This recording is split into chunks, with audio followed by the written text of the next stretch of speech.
میں علی گڑھ سے طارق مرتضیٰ آپ کے پاس لاک ڈاؤن 2020 سیریز کا ایک اور حصہ پارٹ 21 لے کر حاضر ہوا ہوں، جو کہ انشاءاللہ 2 حصوں میں رہے گا، 21A اور 21B، جس میں ہم اور آپ ڈسکس کریں گے کہ کیا رسول اللہ صلی اللہ علیہ وسلم مسلمانوں کے ساتھ ہیں۔ پچھلے پارٹ میں ہم نے سمجھنے کی کوشش کی تھی کہ اللہ سبحانہ وتعالی ہماری اپنی غیر ذمہ دارانہ حرکتوں کی وجہ سے ہم سے ناراض ہو کر دور چلے گئے ہیں، یعنی اپنے رحم و کرم سے ہم سب کو دور کر دیا ہے۔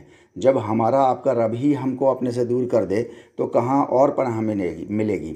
اس کے علاوہ کوئی اور دروازہ بھی تو نہیں ہے ہمارے پاس۔ وہ الحی القیوم ہے، قادر مطلق ہیں، زندہ ہیں، اپنی مخلوق سے محبت کرنے والے ہیں، ان کی حفاظت کرنے والے ہیں، نشو و نما دینے والے ہیں، اور ہم انسانوں کو اپنے ہاتھوں سے پیدا کرنے والے ہیں۔ اتنا کریم اور اتنا رحیم رب اگر کسی سے ناراض ہو جائے تو کیا کسی کی اس سے بھی بڑی کوئی اور بدبختی ہو سکتی ہے؟ دوسری قوموں سے ناراض ہونا بھی اسے گوارا نہیں ہے۔ اتنا کریم اتنا رحیم رب رسول اللہ صلی اللہ علیہ وسلم کی امت سے ناراض ہو گیا ہے۔ اگر یہ بات ہمارے دلوں کو نہ ہلا پائے تو ایک بار ہمیں پھر سے اپنے ایمان کو ری چیک کرنا چاہیے۔ جب کسی کشتی یعنی ناؤ کا لنگر نہ رہے تو پھر اس ناؤ کو پانی کی لہریں اور ہوائیں ادھر سے ادھر ڈولائے پھرتی ہیں، مگر اسے کہیں چین نہیں آتا۔ یہی کچھ حالت آج امت مسلمہ کی ہو گئی ہے۔ اس امت کی کشتی کا لنگر رسول اللہ صلی اللہ علیہ وسلم کی اتباع کو بننا تھا، تاکہ وہ ہر طرح کے خطرات سے محفوظ ہو سکے۔ اس بات کو اللہ سبحانہ وتعالیٰ نے سورہ اعراف آیت نمبر 157 میں کہا، الذین یتبعون الرسول النبی الامی الذی یجدونہ مکتوبا عندہم، یعنی جو لوگ اس نبی الامی کی اتباع کرتے ہیں جن کو یہ اپنی کتاب میں پاتے ہیں۔ یہ ایک لمبی آیت ہے۔ سوال پیدا ہوتا ہے کیا ملے گا اس دنیا میں اس کی اتباع کر کے؟ کیوں کریں ہم اس کی اتباع؟ آخرت میں ثواب ملے گا، مگر یہاں اس دنیا میں کیا ملے گا؟ تو اسی آیت میں اللہ سبحانہ وتعالیٰ نے آگے بتایا، وَيَضَعُ عَنْهُمْ إِصْرَهُمْ وَالْأَغْلَالَ الَّتِي كَانَتْ عَلَيْهِمْ، یعنی اس کی اتباع تمہارے بوجھوں کو اتار دے گی جن سے تم حیران و پریشان رہتے ہو، اور جن غلل میں تم پھنسے ہوئے ہو ان کو بھی کاٹ کاٹ کر کے الگ کر دے گی، تاکہ تمہاری مناسب نشو و نما ہو سکے۔ عربی لفظ غلل کہتے ہیں وہ موٹی موٹی بیڑیاں جو ملک کے سب سے خطرناک مجرموں کو ڈالی جاتی ہیں، تاکہ وہ صحیح سے کروٹ بھی نہ لینے پائیں۔ غور کیجئے ذرا، رسول اللہ صلی اللہ علیہ وسلم کی بعثت کا مقصد کتنا بلند تھا، اور کس قدر کامیاب اور حسین تھا وہ طریقہ جس سے رسول اللہ صلی اللہ علیہ وسلم نے اس بلند مقصد کو پورا کیا تھا۔ مگر آج وہی رسول، وہی قرآن، وہی اللہ سب موجود ہیں، لیکن اس کے باوجود ہمارے حالات بتا رہے ہیں کہ امت نت نئی پریشانیوں میں گھرتی چلی جا رہی ہے، اور ایک بار پھر سے موٹی موٹی غلل اس کی زندگی کا نہ چھوٹنے والا حصہ بنتی چلی جا رہی ہیں۔ ایسا نہیں ہے کہ رسول اللہ صلی اللہ علیہ وسلم کی اتباع کرنے والے نہیں ہیں، آج ہیں، ایک بڑی تعداد ہے، مگر ہم یہ دیکھ رہے ہیں کہ وہ سب بھی گرتے چلے جا رہے ہیں۔ جو داڑھی رکھے ہوئے ہیں، سنت کے مطابق لباس بھی ہے الحمدللہ، کھانا بھی رسول اللہ صلی اللہ علیہ وسلم کی طرح نوش فرما رہے ہیں، مسجد کے آداب بھی پورے کیے جا رہے ہیں الحمدللہ، لیٹنا ہو رہا ہے تو وہ بھی رسول اللہ صلی اللہ علیہ وسلم کی سنت کے مطابق ہو رہا ہے، وغیرہ وغیرہ، مگر بوجھے ہیں کہ ہٹنے کا نام ہی نہیں لے رہے، بلکہ روزانہ کے حساب سے نئی نئی پریشانیاں اور آتی جا رہی ہیں۔ آخر کمی کہاں ہے؟ ہمیں کچھ دیر رک کر کے غور تو کرنا پڑے گا نا۔ کیا قرآن ہم کو کچھ ایسا بتا رہا ہے جو شاید دنیا میں ہمارے لیے حاصل کرنا ممکن نہیں ہے؟ یعنی ہم چاہے کچھ بھی کر لیں مگر ہمارے غلل اور مصیبتیں ہم سے نہیں ہٹیں گی رسول اللہ صلی اللہ علیہ وسلم کی اتباع سے؟ کیا قرآن ہم کو یہ بتا رہا ہے؟ اگر ہم نے ایسا سوچ لیا ہے اور ہم نا امید ہو گئے ہیں تو یہ کفر ہے۔ کفر اس لیے بھی ہے کیونکہ عرب میں رسول اللہ صلی اللہ علیہ وسلم نے ایک ایسا معاشرہ قائم کیا تھا اور کر کے چھوڑ بھی گئے تھے جن کے تمام اسرا یعنی بوجھ اور غلل یعنی موٹی موٹی بیڑیاں ان کی زندگیوں سے نکل گئے تھے، اور اس طرح سے نکل گئے تھے کہ پرشیا اور روم جیسی سپر پاورز کو انہوں نے جھکا دیا تھا، ان کے جھنڈے پھاڑ دیے تھے۔ کیا کیا تھا ایسا انہوں نے جو آج یا تو ہم کر نہیں پا رہے ہیں یا پھر ہماری نظر وہاں تک جا ہی نہیں پا رہی ہے؟ یہاں ہم صرف ایک کام کو ڈسکس کریں گے جو شاید امت مسلمہ کی آج کی ضرورت ہے۔ شروع میں ایک غلط فہمی کو دور کرتے چلیں کہ اللہ سبحانہ وتعالیٰ کا دین رسول اللہ صلی اللہ علیہ وسلم سے شروع ہوا ہے۔ یہ غلط فہمی عام طور سے ہماری اسلام سے متعلق جو کتابیں ہوتی ہیں ان میں لکھا رہتا ہے کہ رسول اللہ صلی اللہ علیہ وسلم آئے اور آ کر کے انہوں نے اسلام کی شروعات کی، نہیں، بلکہ جب سے انسان نے ایک دوسرے سے بغض اور عداوت شروع کی ہے، اللہ کا قانون یعنی دین تب سے ہی ہے۔ اللہ سبحانہ و تعالیٰ نے سورہ بقرہ آیت نمبر 213 میں فرمایا کان الناس امۃ واحدہ، یعنی شروع میں تمام انسان ایک ہی امت تھے۔ پھر فرمایا فبعث اللہ النبیین مبشرین ومنذرین، پھر اللہ سبحانہ و تعالیٰ نے اپنے نبیوں کو مبشر اور نذیر بنا کر کے بھیجا، خوشخبری سنانے والا اور ڈر سنانے والا۔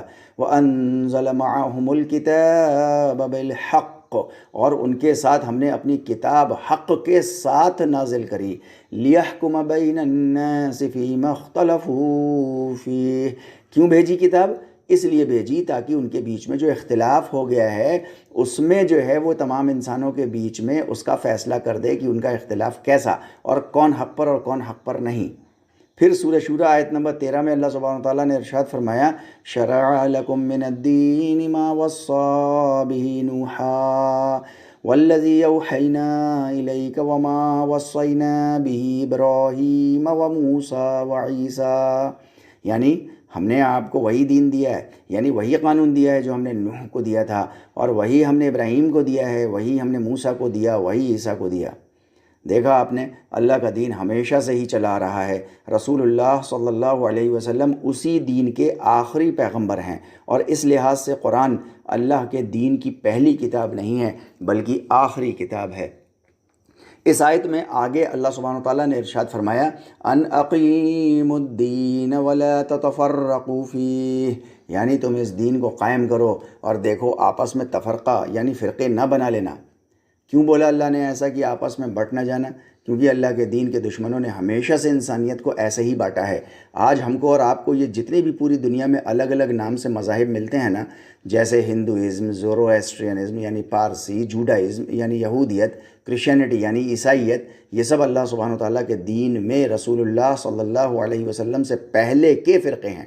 پھر دہرا دوں، سب مذاہب رسول اللہ صلی اللہ علیہ وسلم سے پہلے کے فرقے ہیں جو اللہ کے دین میں دشمنوں نے کریٹ کیے تھے۔ آخر یہ تمام مذاہب کے لوگ کسی نہ کسی رسول کا نام لیتے ہیں نا، مگر رسولوں کے جانے کے بعد لوگوں نے آپس میں تفرقہ کر لیا اور کتاب کو پیٹھ کے پیچھے ڈال دیا اور اپنی سمجھ سے اللہ کے دین کو کہیں کا کہیں لے گئے، جہاں سے اس کے دین کی اصل باتیں یا تو پہنچی ہی نہیں یا مبہم ہو کر سمجھ میں آئیں، جس سے ڈفرینسز یہاں تک پہنچ گئے کہ آپس میں ہی نفرتیں کرنے لگ گئے اور خون خرابہ کرنے لگے۔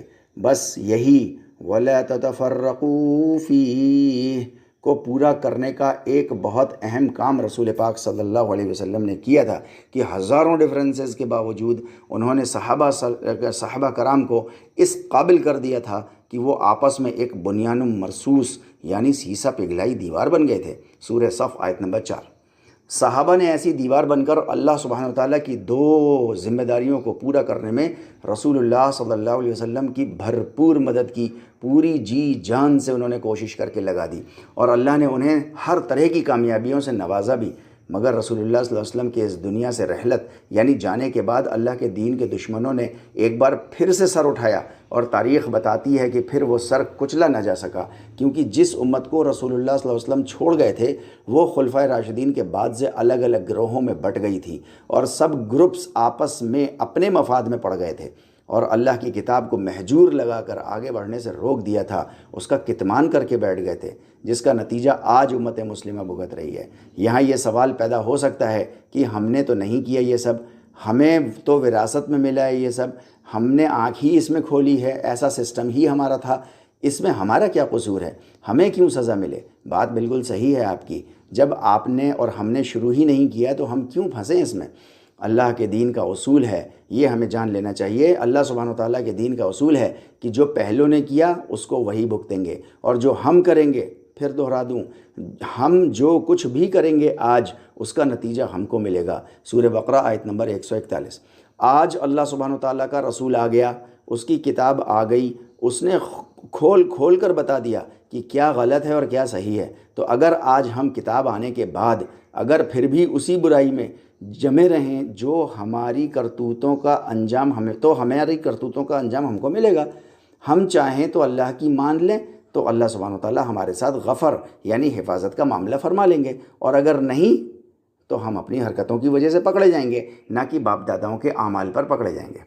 اور رسول اللہ صلی اللہ علیہ وسلم کے جانے کے بعد الگ الگ مکتبہ فکر نام دے کر اپنا اپنا مذہب سب نے رائج کر لیا، جس کے نتیجے میں آج قرآن سے ہم کو نہ تو سمجھ میں آ رہا ہے کہ ہماری اصلی حالت کیوں ہو گئی ہے، کیوں ہمارا رب ہم کو چھوڑ کر چلا گیا ہے، اور اس کی امت کو کیا قیمت چکانی پڑ رہی ہے۔ بہرحال اللہ کے دین کا یہ اصول ہے کہ جو برائی شروع کرتا ہے تو جب تک وہ برائی دنیا میں چلتی ہے تب تک اس برائی کے بانی یعنی جس نے شروع کیا ہوتا ہے اس کو اس برائی کا ایک حصہ ملتا رہتا ہے۔ جیسے رسول اللہ صلی اللہ علیہ وسلم نے ارشاد فرمایا کہ دنیا میں جتنے بھی مرڈرز یعنی قتل ہو رہے ہیں سب میں آدم کے بیٹے کا حصہ ہے، کیونکہ اس نے قتل کی پریکٹس شروع کی تھی۔